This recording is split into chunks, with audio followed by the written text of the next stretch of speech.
Good morning, children. Today we will study valence shell electron pair repulsion theory. In short, we call it VSEPR theory. V for valence, S for shell, E for electron, P for pair, R for repulsion. Valence shell electron pair repulsion theory. What does this theory say? What is the gist of this theory?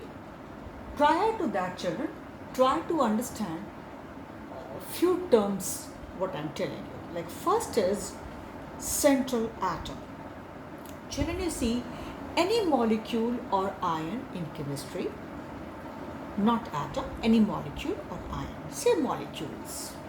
Suppose I say methane. What is the central atom here? Carbon. Neighboring atoms are H. If I say ammonia, what is the central atom here? N. Neighboring atoms are H. If I say water, what is the central atom here? O. If I say beryllium chloride, what is the central atom here? Beryllium. So you got some idea, children, right? What is the central atom? If I say carbon dioxide, carbon is the central atom. So you understood what do I mean by say central atom. There's no definition for this, children. You get an idea, the species is given. Frankly speaking, there's no definition how to define a central atom. But you get an idea what is the central atom and how, I just now told you. So, one thing, what is the central atom? Now children, this is the central atom only which combines with the neighboring atoms. Suppose I say I have methane here. Methane has got central atom carbon. That atom carbon has got 4 electrons in the valence shell. You know very well, children. By the way, you should know atomic number for all the elements till 30. And if not 30, at least till 20 is a must, which you are knowing from class 10 also. But keep that in mind. In exam also, you will not be given atomic numbers that commonly. So till 20 is a must. Till 30, you should. You better start learning. Till 30 atomic numbers should be known to you. Because knowing that only you get to know the number of electrons in the valence shell. So here if I say carbon and methane. In methane, carbon is the central atom. It has got 4 of its own in the valence shell and 4 it is getting from surrounding with the help of sharing bonding. So 4 and 4, 8. 8 is the number of electrons in its valence shell. In its means valence shell of carbon atom, central atom. Similarly, if I say ammonia, central atom N has 5 of its own and 3 it got from neighboring atoms. Total overall, there are 8 electrons in the valence shell of this central atom. Now, children, these are the electrons in the valence shell. Fine. If we divide these electrons, number of electrons by 2, we will get the number of pairs. There might be a possibility the number is odd. So in that case, 1 electron will be left unpaired. Right? And that electron will make your chemical species paramagnetic in nature.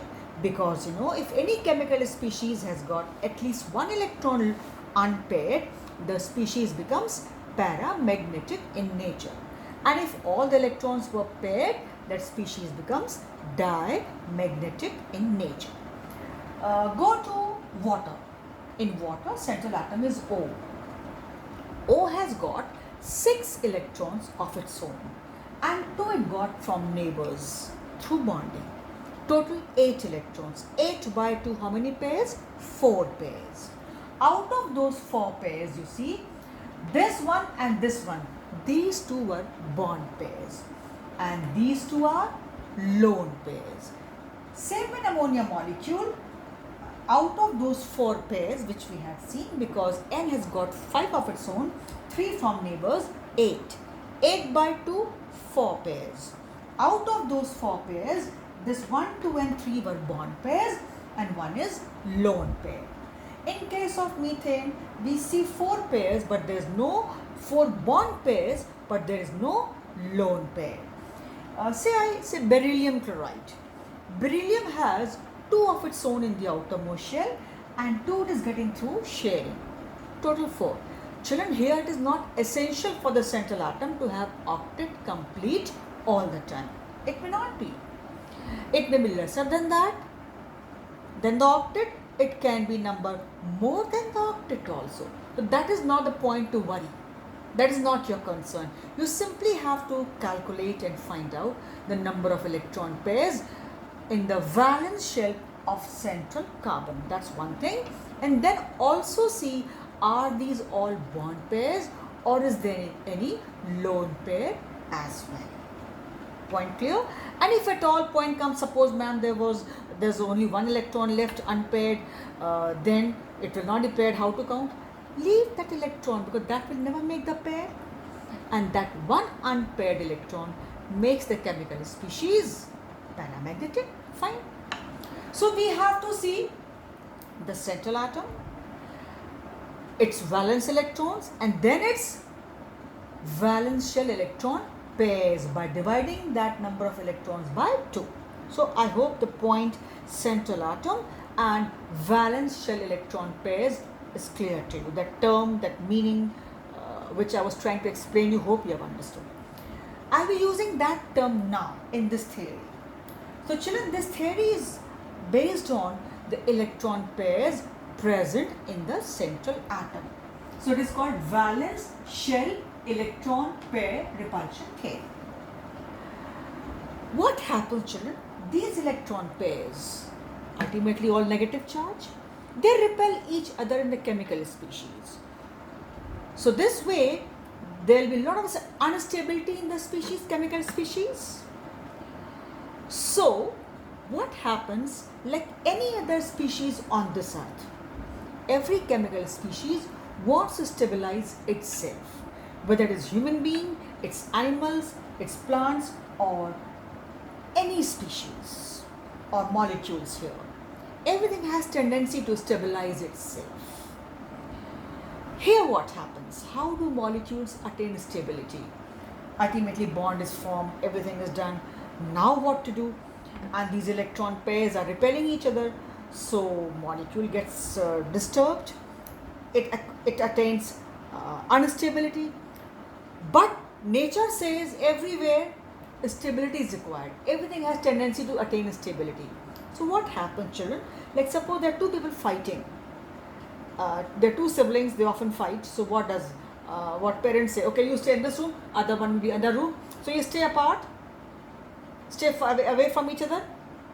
No tussle, no tension, no fight. So distance reduces your tension if you cannot be together pally. So what happens here, children?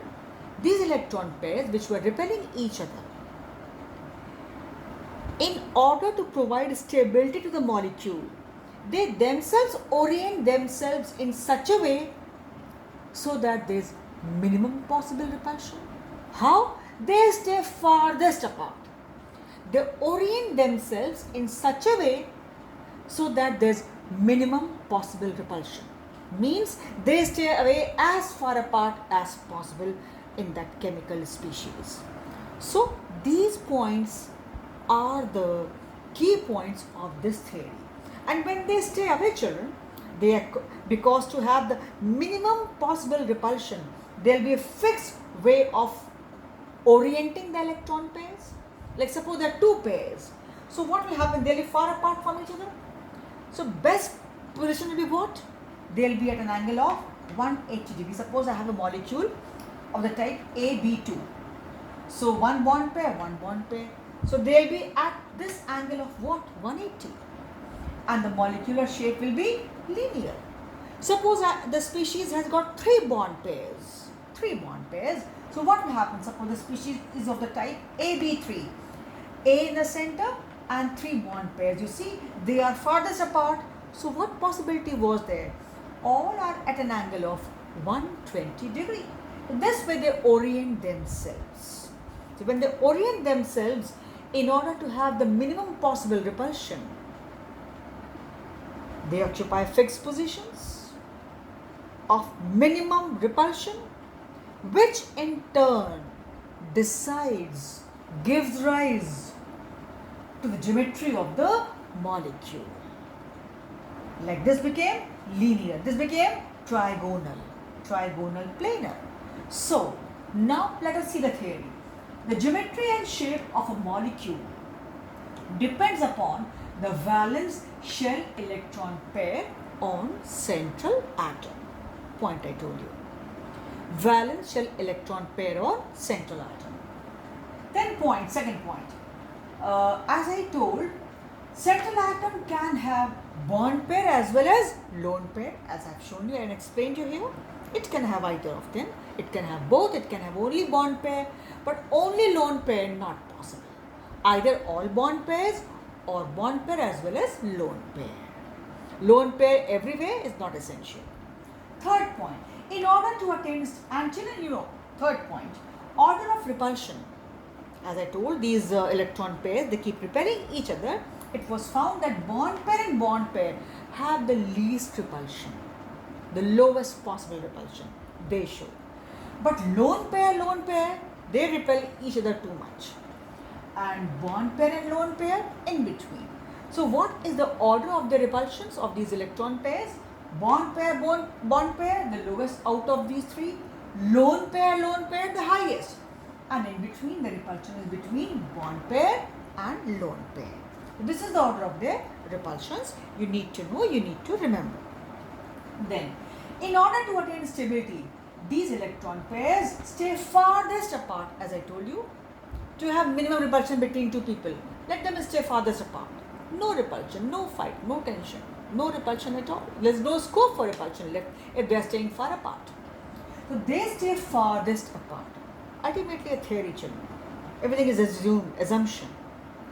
And this decides, because they occupy fixed positions as it is here at 180, at 120, 120. If there were 3, same way if 4, we'll see in the next video. So this decides the geometry of the molecule. So here I have shown you if there are 2 pairs, both are bond pairs, no lone pair, say molecule or the species is of the type AB2. So A is the central atom, B one here, and the shape is linear. 3 if they are there of the type molecule is AB3, in this case A central atom, and 3 B's will be at these positions and the shape is trigonal planar. This is the gist of VSEPR theory. More shapes and more bond pairs we will take up in the next video. I hope this point is clear. So we stop for this video here.